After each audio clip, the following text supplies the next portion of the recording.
These days, the only thing that feels to me like a church or a temple or a shrine or a retreat is when I go up to the mountain.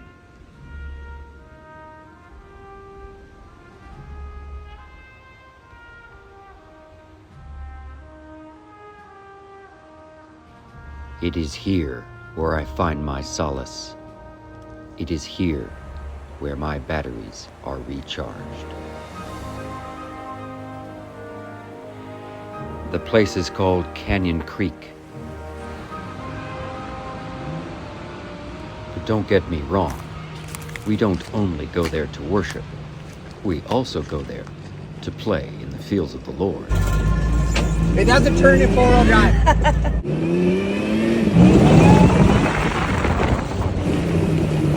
Oh, that's where you are. Right? Yeah. Where you guys going? We're gonna go up to the lake.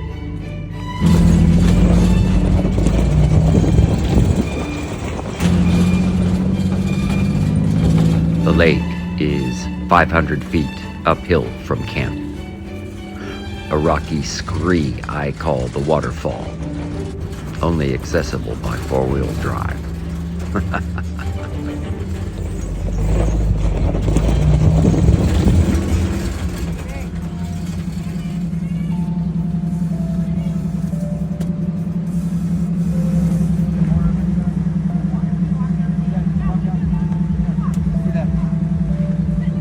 Yep. All right, this is what we're doing. The dam that created this lake was built by men of a different age and in a different time. Like around this thing, and it was scary. The beauty of this place strikes me anew every time I see it. All right, before anybody goes any further. Man, these are all kittens that you're hurting. We become like children every time we go there. What, like right here? Right here. Right here.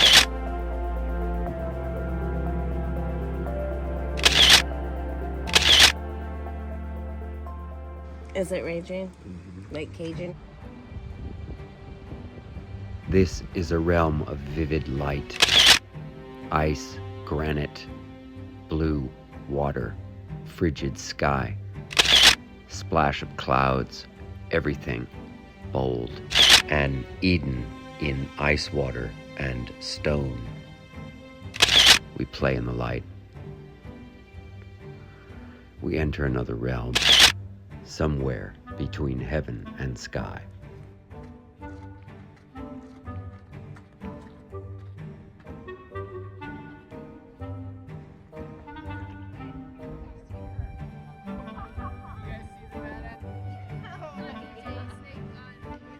The high elevation makes the air crisp and the distances sharp. It's as if the lower oxygen makes color more vivid.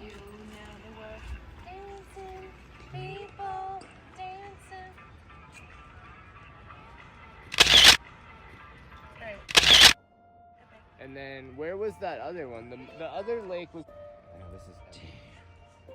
The rugged landscape demands that only those that can tolerate its beautiful punishments may live there. Cedars and pines and rock fringes. Hard, beautiful plants for hard, beautiful people.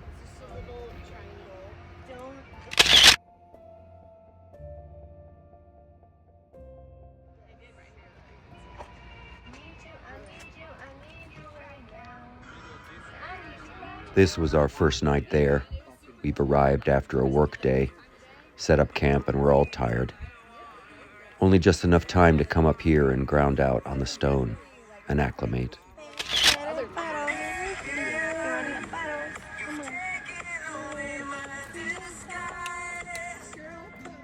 What even is friendship?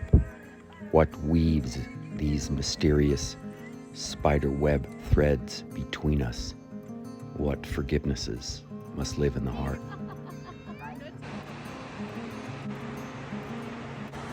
Water and wind, sky and and stone. The flinty quartz all around us creates its own magnetic field. We are in a bowl of mountains, a cup of tea, a cauldron. Islands dot the lake, pines dot each island. We excitedly plot and plan our next voyages, which paths we will take, which lines up and down the mountain. Journeys we will traverse with canoe and knapsack and drone and camera and hearts full of love for this place. What sacred valleys are hidden just over the next rise? Sacred groves up above the tree line, hidden in a cleft of a rock fed by a glacier.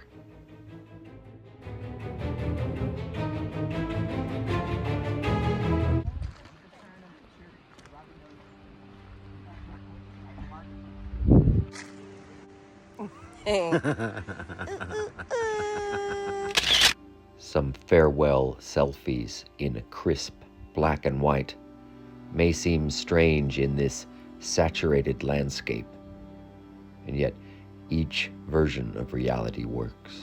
Great work, everyone. Great work. Oh, Ali's in a hurry. Leaving this place always brings a bit of melancholy. We'd love to live here forever. So we crank up the tunes, shift gears to adventure mode, and fly away.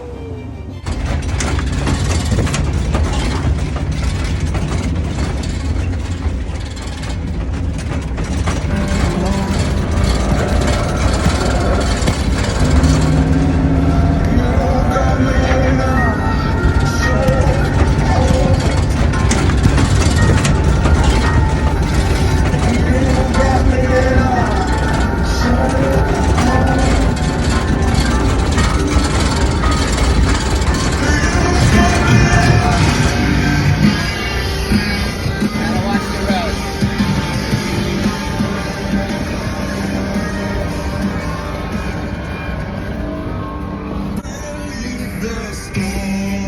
Flying down the mountain in the company of my beautiful friends, I'm sometimes amazed at the paths my life has taken, the forks in the road that have brought me to this place with these people doing these things.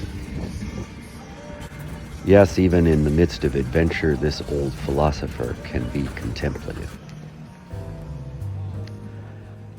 For our final chapter of the day, we actually have to use four-wheel drive to get into our camp. That's how we keep it private. Not everyone can camp down here in this basin near the creek. My ancestors, on my dad's side, my father and grandfather in particular, were master mechanics. My grandfather worked on the big machines that built the interstate highway system. Yet at some point in my youth, I rejected all of that and went the way of the arts and books and literature and poetry, not realizing you could do both. So I have come back to being interested in inventors and builders and creators. This young crew I've aligned myself with build rock-crawling machines.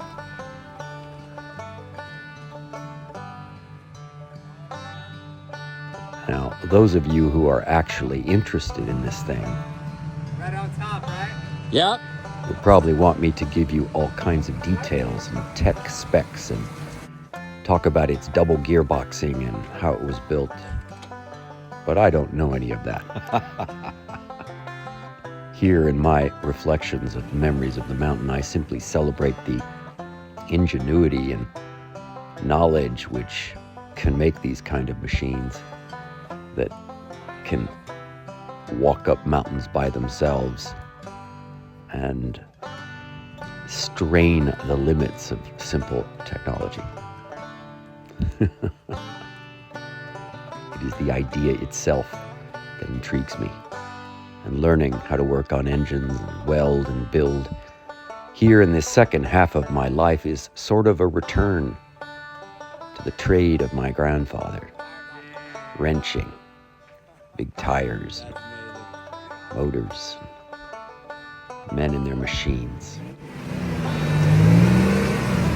Sweet! Not bad for Lisa. This fusion of mechanics and nature, metal and wood.